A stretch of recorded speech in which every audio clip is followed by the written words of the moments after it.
Hello students, welcome to the online classes.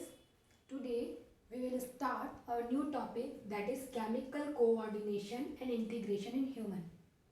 In this chapter we'll discuss that how many chemicals are secreted in human body and how they coordinate each other, how do they integrate in human body and what are the functions. ये सब चीज़ें हमें इस chapter में read करनी है. What is the chemical coordination? Chemical coordination means जो different type के chemicals ह्यूमन बॉडी में सिक्रीट हो रहे हैं वो एक दूसरे से किस तरीके से मिलते जुलते हैं या ह्यूमन बॉडी के डिफरेंट ऑर्गन्स को कैसे चलाते हैं, वो चीज़ में देखनी है हमें. हमने लास्ट 3 चैप्टर्स जो हम देख चुके हैं, digestive system, respiratory system and excretory system. अब ये जो चैप्टर है ये रिलेटेड है एंडोक्राइन सिस्टम से, मीन्स एंडोक्राइन ग्लैंड जो होती हैं उनसे रिलेटेड चैप्टर है. तो इसमें हमें जितने भी तरीके के हार्मोन्स, जितने भी तरह के केमिकल सिक्रीट हो रहे हैं, उनके फंक्शंस, उनके डेफिशिएंसी सिम्टम्स, मीन्स अगर कम सिक्रीट हो रहे हैं या ज़्यादा सिक्रीट हो रहे हैं तो दोनों में बॉडी पे क्या इफेक्ट पड़ता है, वो सब इस चैप्टर में देखना है. To achieve homeostasis the nervous system and endocrine system of the body work together. Homeostasis पहले भी बात हुई है कि जो बाहर का इन्वायरमेंट है और जो बॉडी के अंदर डिफरेंट टाइप के सॉल्ट्स या केमिकल्स या आयंस सिक्रीट होते हैं, उनके बीच में जो बैलेंस है दैट इज़ होम्योस्टैटिस. तो होम्योस्टैटिस मेंटेन करने के लिए 2 सिस्टम एक साथ काम करते हैं. नर्वस सिस्टम मीन्स ब्रेन और स्पाइनल कॉर्ड, और एंडोक्राइन सिस्टम मीन्स सारे टाइप की एंडोक्राइन ग्लैंड्स, दोनों मिलकर एक कॉमन फंक्शन शो करते हैं जिससे कि बॉडी होम्योस्टैटिस स्टेट में रहे, बैलेंस्ड स्टेट में रहे, यानी इक्विलिब्रियम स्टेट में रहे. The combined study of both these system is known as neuro endocrinology. इसमें हम क्या पढ़ेंगे कि नर्वस सिस्टम और एंडोक्राइन सिस्टम दोनों मिलकर जो सिस्टम बना रहे हैं, दोनों की जो कॉमन स्टडी है that is known as neuro endocrinology. Human body consist of 3 types of glands. हर एक ह्यूमन बॉडी में 3 टाइप्स की ग्लैंड्स होती हैं, exocrine gland, endocrine gland and mix gland. Exocrine gland जो हैं उनके मोस्ट ऑफ दी जो सिक्रीशंस होते हैं वो एंजाइम्स हैं और उनके पास डक्ट्स होती हैं, तो वो अपने सिक्रीशन उस डक्ट में रिलीज करते हैं एंड वो डक्ट के थ्रू उस ऑर्गन पे जाकर अपना फंक्शन शो करती है, इसलिए इनको डक्टेड ग्लैंड्स भी बोलते हैं. Present near the site of their action, और जहाँ पर इनको अपना एक्शन शो करना होता है ये उसके आसपास ही प्रेजेंट होती है. ठीक है. Pour their secretion into the ducts, और डक्ट के थ्रू अपने सिक्रीशंस को उस ऑर्गन तक पहुँचाती है जहाँ पर इनको अपना फंक्शन शो करना है. ठीक है. जैसे कि लिवर वगैरह है, तो वो जो सिक्रीशंस करती हैं, वो सिक्रीशंस जैसे कि पैनक्रियाज है, वैसे पैनक्रियाज मिक्स ग्लैंड होती है, बट अगर उसका एक्सोक्राइन फंक्शन देखें तो वो जो सिक्रीट करती है एंजाइम्स डिफरेंट टाइप के, वो डायरेक्टली डिओडेनम में छोड़े जाते हैं जिससे कि डाइजेशन में हेल्प कर सके. सेकेंड टाइप की ग्लैंड होती है एंडोक्राइन ग्लैंड्स. उनके जो डिस्चार्ज होते हैं वो डायरेक्टली ब्लड में रिलीज किए जाते हैं एंड डक्ट प्रेजेंट नहीं होती, so these are called ductless glands और एंडोक्राइन ग्लैंड्स. ये उस जगह से, मतलब जिस भी ऑर्गन को ये अफेक्ट करेगी उस ऑर्गन से थोड़ा दूर होती है और इनके जो सिक्रीशंस होते हैं वो सीधा ब्लड के थ्रू उस ग्लैंड के पास पहुंचते हैं. सिक्रीट हार्मोन्स, ये जो सिक्रीशंस होते हैं इनके, उनको हम हार्मोन्स बोलते हैं. एंड जैसे कि pituitary gland, thymus gland, thyroid gland, parathyroid gland, these are endocrine gland. Now mix gland function like exocrine and endocrine, दोनों का मिक्सचर. इन्हें हम हेट्रोक्राइन ग्लैंड भी बोलते हैं.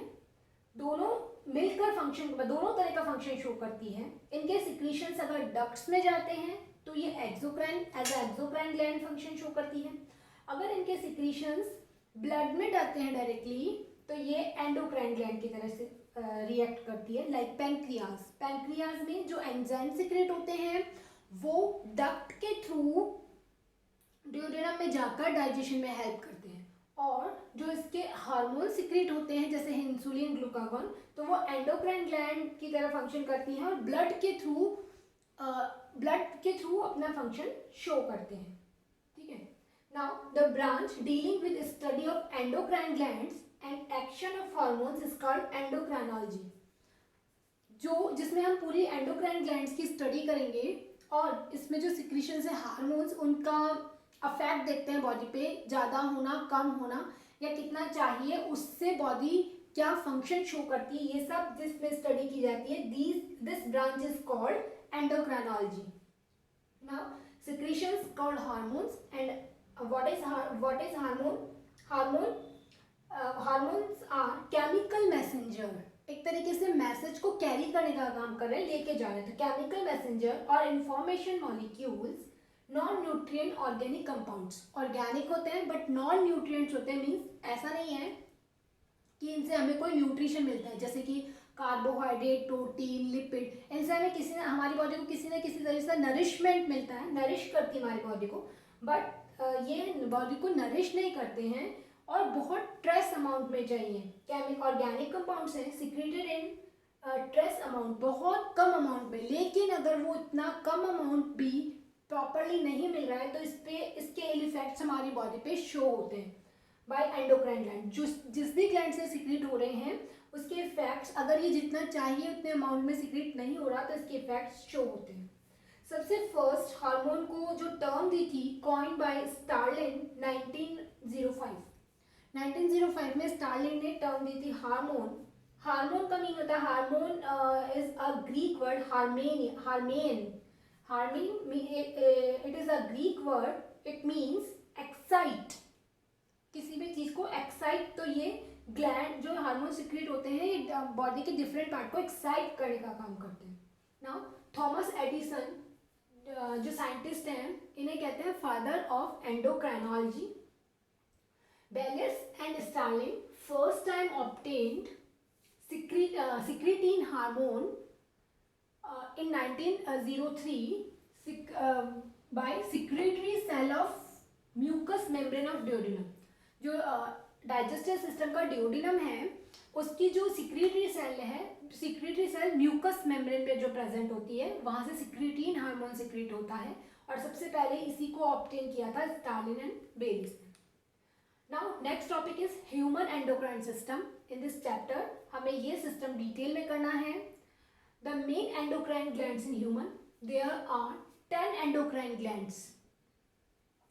बॉडी के डिफरेंट पार्ट पे प्रेजेंट होती हैं, इसे हम डिटेल में देखेंगे। First is hypothalamus, pituitary gland, pineal gland, thyroid gland, parathyroid, thymus gland, pancreas, adrenal gland and testis and last is ovaries. 10 types की ग्लैंड प्रेजेंट होती हैं। First of all hypothalamus. Hypothalamus की पोजीशन देखते हैं, कहाँ present होती है? Part of for brain, ये ब्रेन में प्रेजेंट होती है और जो ब्रेन है फॉर ब्रेन, उस फॉर ब्रेन का एक पार्ट है और फॉर ब्रेन का जो पार्ट होता है डायंसिफेलॉन, उसकी फ्लोर बनाती है, उसकी फ्लोर पर इस तरीके, उसकी जो ऊपर इस तरीके से प्रेजेंट होती है।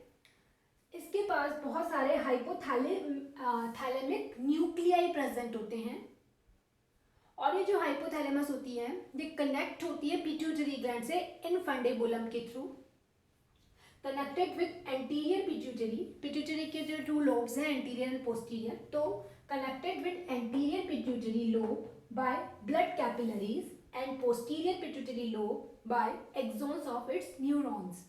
तो ये जो हाइपोथैलेमस होती है पिट्यूटरी ग्लैंड से कनेक्टेड होती है।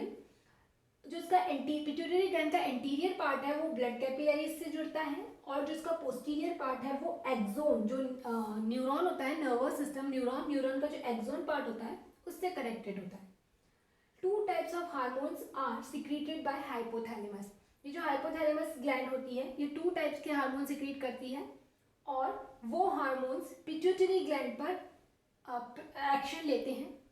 तो देखते हैं कौन कौन से 2 हार्मोन्स होते हैं।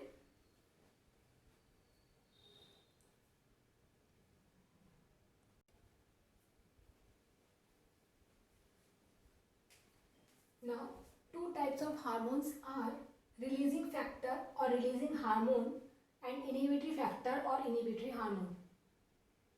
हाइपोथैलेमस जो होती है वो ये पूरी तरीके से पिट्यूटरी ग्लैंड पे कंट्रोल करती है. तो उस पिट्यूटरी ग्लैंड से सिक्रीट होने वाले डिफरेंट टाइप्स के हार्मोन को रिलीज करने का काम करती है और उन हार्मोन्स को इनहिबिट करने का काम करती है. तो stimulate the secretion of pituitary hormones, यानी पिट्यूटरी ग्लैंड हार्मोन सिक्रीट करे इसके लिए इसको स्टिमुलेट करती है. रिलीजिंग फैक्टर या रिलीजिंग हार्मोन जो सिक्रीट होते हैं वो पिट्यूटरी ग्लैंड को स्टिमुलेट करते हैं हार्मोन सिक्रीट करने के लिए. And inhibitory factor inhibit the secretion of pituitary hormone. और ये जो इनहिबिटरी फैक्टर या इनहिबिटरी हार्मोन्स होते हैं ये पिट्यूटरी ग्लैंड के जो डिफरेंट हार्मोन सिक्रीट हो रहे हैं उन्हें इनहिबिट करने का काम करते हैं. For example growth hormone releasing hormone यानी GHRH जो हाइपोथैलेमस से सिक्रीट होता है which stimulate of growth hormone secretion. ये पिट्यूटरी ग्लैंड का जो ग्रोथ हार्मोन है उसके सिक्रीशन को स्टिमुलेट करता है, यानी किस पे कंट्रोल कर रहा है, डायरेक्टली पिट्यूटरी ग्लैंड पर. इसी तरीके से ग्रोथ हार्मोन इनहिबिटरी हार्मोन जो इसका अपोजिट है ये इनहिबिट करेगा अगर बहुत एक्सेस में ग्रोथ हार्मोन सिक्रेट हो चुका है या ग्रोथ हार्मोन सिक्रेट हो रहा है तो inhibition of growth hormone secretion. इसी तरीके से जो हाइपोथैलेमस है 10 टाइप्स के फैक्टर्स रिलीज करता है, releasing factor and inhibitory factors 10 types के. लाइक प्रोलैक्टिन रिलीजिंग फैक्टर जो पिट्यूटरी ग्लैंड से प्रोलैक्टिन हार्मोन सिक्रीट करने के लिए काम करता है. और प्रोलैक्टिन इनहिबिटरी फैक्टर जो प्रोलैक्टिन के इनहिबिशन को कंट्रोल करता है. इसी तरीके से utilizing releasing factor and utilizing inhibitory factor. तो इस तरीके से जो हाइपोथैलेमस है वो 10 टाइप्स के फैक्टर्स लगभग 10 टाइप के फैक्टर्स रिलीज करता है जो पिट्यूटरी ग्लैंड पर डायरेक्टली कंट्रोल करती है. और इसीलिए hypothalamus control the secretion and inhibition of pituitary hormone, so it is also known as supreme commander. क्योंकि जो पिट्यूटरी ग्लैंड है वो मास्टर ग्लैंड वो सारी दूसरी जो अलग अलग ये जो ग्लैंड से इन पे कंट्रोल करती है, लेकिन पिट्यूटरी ग्लैंड पर भी कंट्रोल करने वाली ग्लैंड है hypothalamus. So it is also called supreme commander and supreme commander of endocrine regulation और मास्टर ऑफ मास्टर ग्लैंड. क्योंकि ये मास्टर ग्लैंड पर भी कंट्रोल कर रही है इसलिए it is known as master of master gland. Now next gland is pituitary gland. We'll discuss about pituitary gland in next class. Thank you class.